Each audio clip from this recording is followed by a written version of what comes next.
Mr. Chairman, thank you very much. Dr. Chu, thank you for all of your work, and I know that you and Matt Rogers and your entire agency are hard at work trying to evaluate how you best invest the $36 billion that came your way from the Economic Recovery Act. I want to ask you about that in just a moment. First, let me ask you about the issue. 50% of our electricity comes from coal, and we're not going to transition away from that 50% quickly, if ever. And the question is, how do we fund the research that's necessary over the longer period now to find ways to decarbonize the use of coal?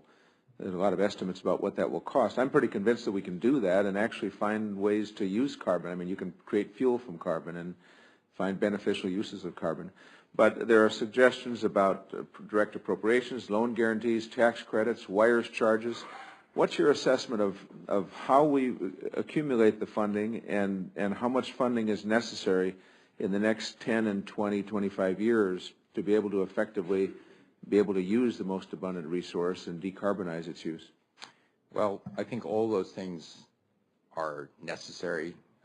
They would help. As you know, the Department of Energy funds not only the research that will look into improving technologies we have, improving the amine process, improving cold ammonia, looking to improve the gasification process, but we are also looking further down the road at things that could really upend it and replace those. You spoke about using coal for transportation fuel. Is there a way we can do that that actually decreases the net carbon footprint significantly below that of using oil for gasoline? I think the answer is we can do that. And so if it's possible to do that, that would be great. So we have a significant reduction in our production and use of transportation fuel as coals or resources. This is a possibility. There are many things like that. I've said quite often and believe deeply that the United States has an opportunity to show leadership in this area. If we do develop the leadership in this area, this is something that we can actually export as well. Now, let me say that there's one thing. We need a long-term signal. Some of these investments, the federal government can give a lot in R&D and tax research incentives and things like that. But on the flip side, the industry has to get a long-term signal that says there's going to be, for example, a limitation of carbon that will ratchet down so that they, too, can get serious about it. So it's not a little slipstream experiment. It's we're going to have to make it work. Let's begin to think about our long-term investments. Right now, from utility companies on, there's a lot of money sitting in the sidelines wanting to know, well, when is this going to happen? It's more when is it going to happen, not if it's going to happen. But it's money sitting on the sidelines. Since it's money sitting on the sidelines, that's money not invested, which means jobs not created. If there are those in the industry that are not yet serious, they are making a very big mistake. I agree. So I mean, I think most everybody understands where we're headed. We're headed towards a lower carbon future, and we need to find ways to achieve that. I wanted to ask you, could you described several things that you've done in ARPA-E, I think selecting 1% of the proposals. Could you have someone in English send us something that's understandable about the areas of inquiry? I'm very interested in them, but I know they're complex and interesting and fascinating. Would you be willing to send us a little white paper about what you're funding and why you're funding these specific areas, just so we get a sense of what ARPA-E is going to provide us? I'm very excited about that. Finally, the $36 billion in programmatic and loan guarantee funding that you got through the recovery program, I see two issues in front of us with energy. One is energy security, with 70% of our oil coming from other countries, and so the need for greater energy security. And the second is the need to address climate change in a thoughtful and appropriate way. How are you using these $36 billion with respect to those two goals, and how do you see those two goals with respect to your opportunity to invest a great deal of money, more than any energy secretary in the history of America has ever had, in pursuit of those two goals?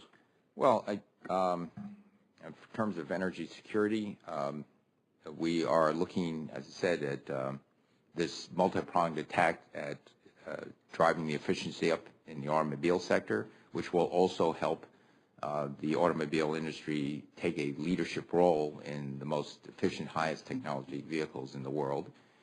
That's a very important part. The biofuels aspect of it to start to partially substitute our fuel with agricultural waste, electrification.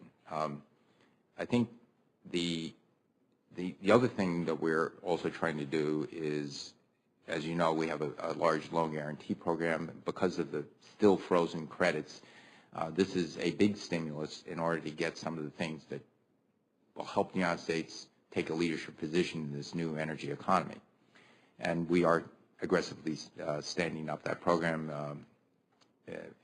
Part of the issue is we started with very few people at the beginning of this year, 60 employees. Now we have 50.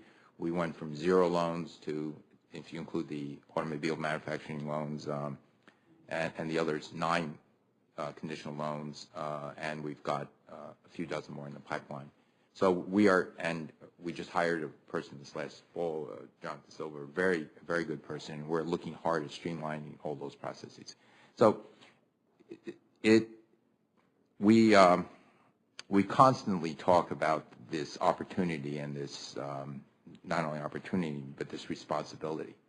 If you look at what the Department of Energy has today and what its charges, we see ourselves as a major innovator in the United States, not only for energy but largely in future for a lot of our economic prosperity, from the loans, from the basic fundamental research that will help us solve the energy problems, to the applied research to help pilot and deploy, to loans. This is all within the Department of Energy, and this is, I think, a key. If we do this right, and we are very determined to do this right, this will be a key to American prosperity.